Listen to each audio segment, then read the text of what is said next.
Vamos então continuarmos a leitura do livro A Segunda Morte. Haverá uma segunda morte? Vamos ver o que nos fala Ranieri pelo ensinamento de André Luiz Altino, seu mentor. Atravessando a porta.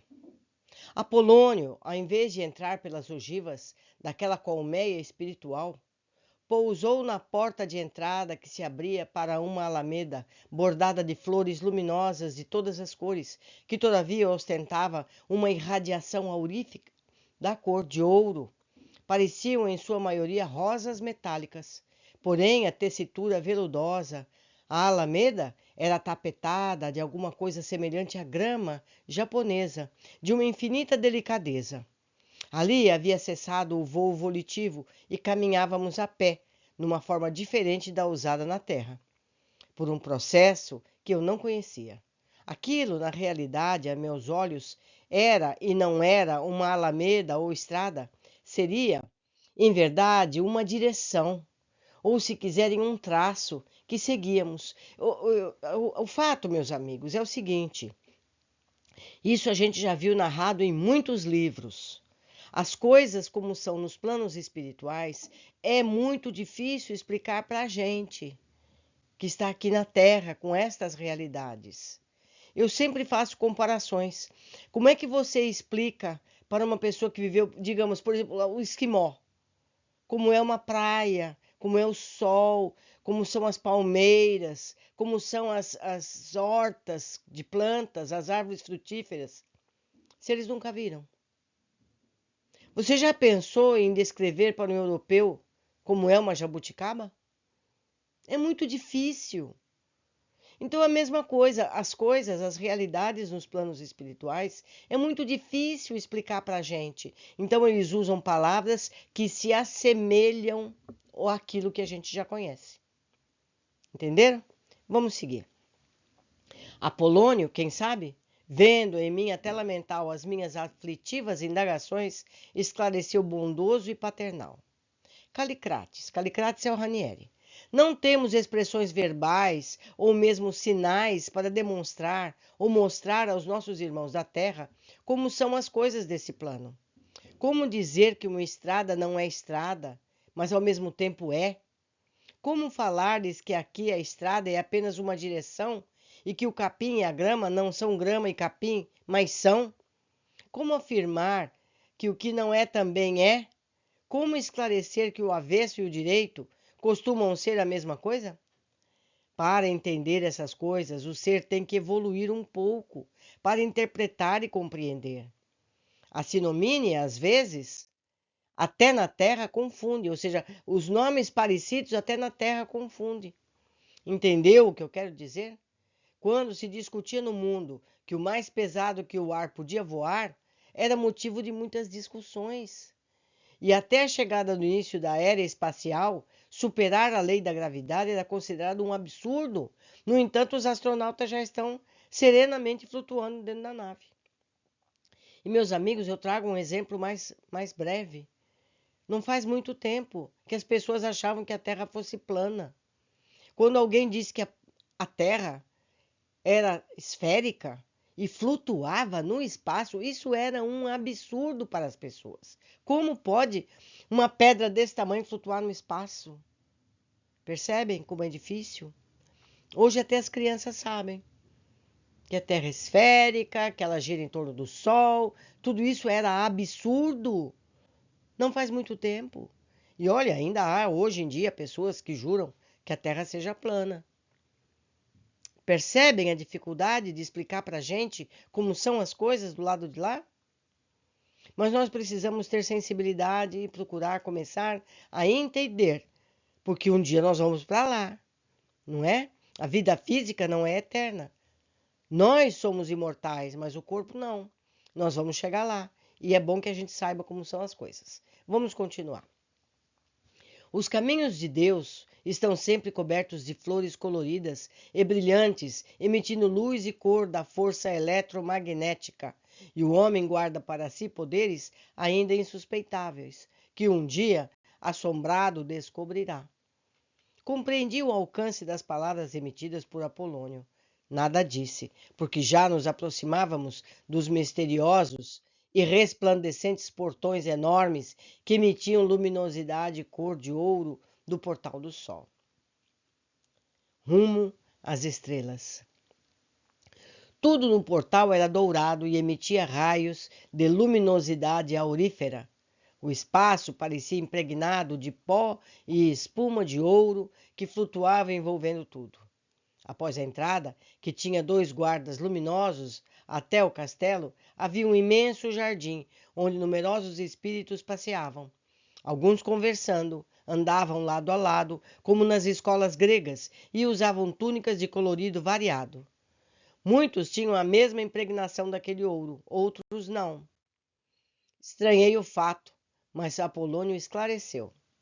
Os de cor dourada estão vibrando no mesmo diapasão, como se diria na Terra. Os outros não, pelo contrário, mantêm ainda o pensamento próprio e conservam as mesmas ideias que trouxeram. Muitos divergem em algumas coisas, até do Cristo, mas permanecerão aqui para compreenderem e se reajustarem. Já não se trata mais de doenças físicas ou de reajustes quase físicos, como em nosso lar.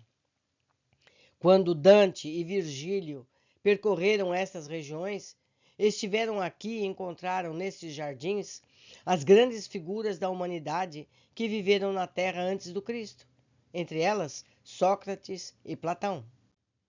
Havia muitas outras figuras gregas de inegável evolução. Chamaram este lugar de limbo, que para eles significava apenas o lugar de encontro, preliminar estágio para seguirem rumo às estrelas, como nós vamos fazer agora. Pensei comigo, onde estão agora? Estarão aqui? Não, Calicrates, não, já partiram.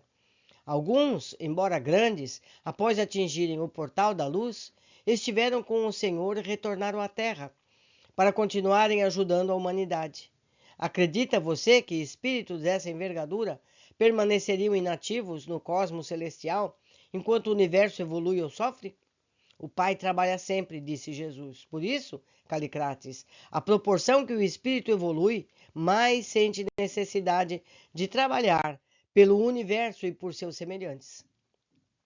A estagnação não teria guarida nos corações e nas mentes que já aceleraram a evolução e o amor em si mesmos. Depois de o ser deu a partida inicial, não retorna mais. Evoluir, instruir-se, progredir sempre e amar eternamente. Essa é a lei do lado de cá. Na Terra é que o ser se dá ao luxo de parar eventualmente. Aqui, evoluir, trabalhar, amar é a lei. Perdoar é obrigação e necessidade. Depois de percorrer parte do jardim e encontrar figuras que Apolônio conhecia e abraçava, embora eu não conhecesse ninguém, tive imensa vontade de encontrar Francisco de Assis. No prédio, porém, fomos informados pelo anjo da recepção, pois ostentava essa criatura belíssima irradiações em forma de asas, que Francisco não se encontrava ali, mas teríamos notícias dele no Portal da Luz. Apolônio sorriu para mim. Sei, meu caro, que espíritos como esse devem estar sentados ao lado de Deus. Apolônio não respondeu. Manteve um augusto silêncio. Assim que nos afastamos do informante, perguntei. Perdoe-me a pergunta, Apolônio, mas essa criatura é um anjo? Diz ele, na nomenclatura antiga da Igreja Católica é, mas para nós que entramos nos tempos modernos da Terra, não. É, no entanto, um espírito de imensa evolução e que eles não podem impedir, mesmo por umidade, é que essas irradiações, como a limalha de ferro à volta de um ímã, aglutinem em conformidade com o espectro magnético. É uma força incoercível, ao mesmo tempo que a vantagem de marcar e tornar visível a hierarquia espiritual desses espíritos que já atingiram esse estado de evolução que demorou milênios. Calei-me pensativo. Apolônio ainda disse, em breve alcançaremos o salão onde governa Clódio, que nos dará o passe ou autorização para seguirmos rumo ao portal da luz. No salão. Depois de percorrer extensíssimo corredor atapetado de uma espécie de tapetes de ouro e branco, alcançamos o gabinete de Cláudio, senhor do portal por ordem de Jesus. Salão simples, onde havia apenas uma mesa e uma cadeira, palavras da terra. No imenso salão estava o governo-geral daquela colônia. O espírito aproximou-se, abraçou-me e perguntou: Vindes das regiões da terra, do país da neblina? Em que posso servi-los? Ao dizer isso, sentindo-me as indagações íntimas, esclareceu. Quando na terra, nos últimos tempos, vivi em Roma, onde detinha uma parcela de poder imperial, cargo que me deu a oportunidade de aprender e administrar, ali fui discípulo de Cláudio, que me ensinou a amar aos escravos e a doutrina de Jesus. Com o tempo, dediquei-me à causa enfrentando o mesmo sacrifício no grande circo e prossegui lutando. Mais tarde, ocupei posições de caráter espiritual. E quando chegou a oportunidade, o Senhor, não levando em conta talvez a minha miséria moral, conduziu-me ao portal, onde pertenço até hoje. Não subi mais por ser ainda muito imperfeito e miserável. Gente, olhe só que coisa. Mas confio que venha a aprender mais nas reencarnações do futuro. Ou seja, esse espírito que é administrador, governador do Portal do Sol, ainda vai reencarnar, porque ele ainda se sente imperfeito. E nós, meus amigos, o que nós somos, hein? Por isso precisamos estudar. Estudar e praticar o amor ensinado por Jesus. Continuemos. Preciso progredir dentro de mim mesmo. Observação minha feita quando estudei esse livro. Vemos que, apesar de estar tão alto nos planos espirituais, ainda terá que voltar à matéria física para seguir evoluindo. Foi o que eu falei agora há pouco. Continuando, eu estava assombrado. Ele era o senhor do portal e falava daquela maneira. O que seria eu então? Depois de uma conversação cordial, falou-nos ainda o espírito. Ia me esquecendo. Por amor a Cláudio, adotei-lhe o nome. Tenho imenso carinho e gratidão pelo que me fez. No momento oportuno, Apolônio expôs ao espírito. Venerável Cláudio, gostaria de ter a sua autorização para visitar o Portal da Luz. Cláudio olhou para mim com imensa piedade e respondeu-lhe. Impossível, Apolônio, você sabe disso. Calicrates não poderá entrar, ele ainda não passou pela segunda morte. Lá só entram os que venceram essa etapa. Eu vou ler outra vez o parágrafo. Impossível, Apolônio, você sabe disso. Calicrates não poderá entrar, ele ainda não passou pela segunda morte. Lá só entram os que já venceram essa etapa. Fiquei aturdido ouvindo essas palavras. O que seria a segunda morte? Mais tarde, você verá e compreenderá. No entanto, poderia autorizar uma visita externa. Sorriu ainda e disse, batendo-me amigavelmente no ombro. Apesar das restrições, é um bonito passeio e poderia ter uma ideia do rumo das estrelas pendurado no infinito. Ele está fazendo uma figura de linguagem, amigos.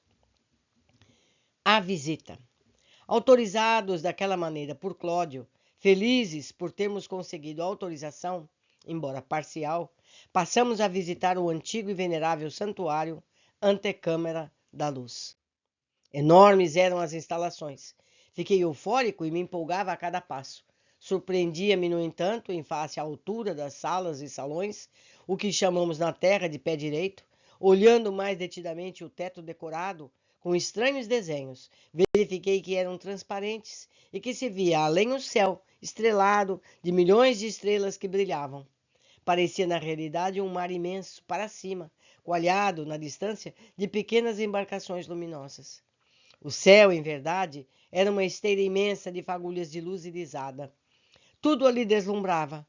Ao mesmo tempo, viam-se passar levas e levas de criaturas aladas que se cruzavam no caminho das estrelas. Embora alada, que singravam serenamente o cosmos, contemplava aquilo tudo assombrado.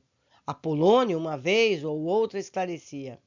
Assim, quando passou um enorme pássaro de asas luminosas e voo sereno, semelhando uma enorme águia ou gigantesco condor, o espírito, diante do meu assombro estático, pois recueu um pouco temeroso, ele disse: Não se assuste, meu filho. Aquele é um querubim que habita no templo de luz no portal.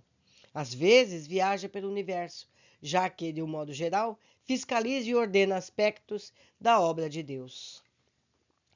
Impressionante, não é, meus amigos? Tudo isso parece aqueles filmes de fantasia. Será que esses filmes de fantasia não se inspiram nessas situações? Parece um pássaro, mas certamente não é um pássaro.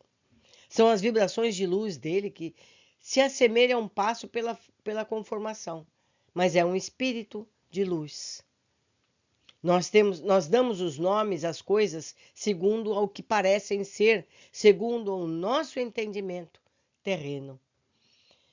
É muito bom estudar tudo isso, aprender tudo isso. Se até eles estão aprendendo, que dirá nós que estamos aqui embaixo, dentro de tanta ignorância. Por hoje ficamos por aqui. Aguardo vocês na continuação. Abraços!